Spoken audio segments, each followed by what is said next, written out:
dinamite era igual o pensamento. Ganhava vida em seu lombo e dormia no relento, tropeando boiada assada e a cabeça do sertão.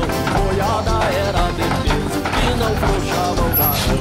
Boiada era de peso que não frouxava o garrão.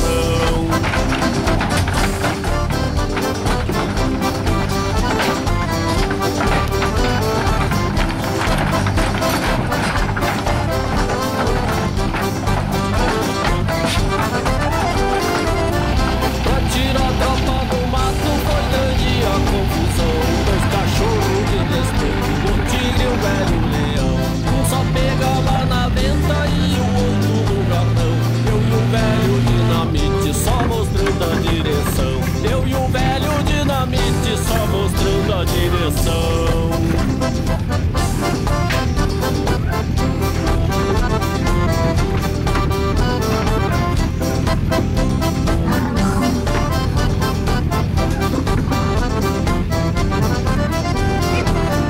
Pra tirar a tropa do mato, cruzamos diversos rios. Quando chegamos no campo, eu senti um arrepio. O soberano da tropa disparou com uma canhada, lavrando lançante a casco e não respeitava nada. Lavrando lançante a casco e não respeitava nada.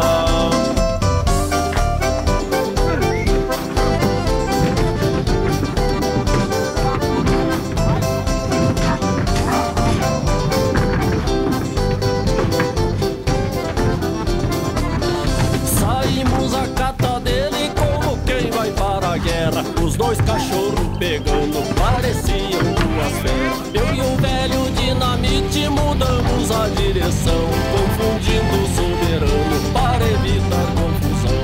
Confundindo o soberano para evitar confusão.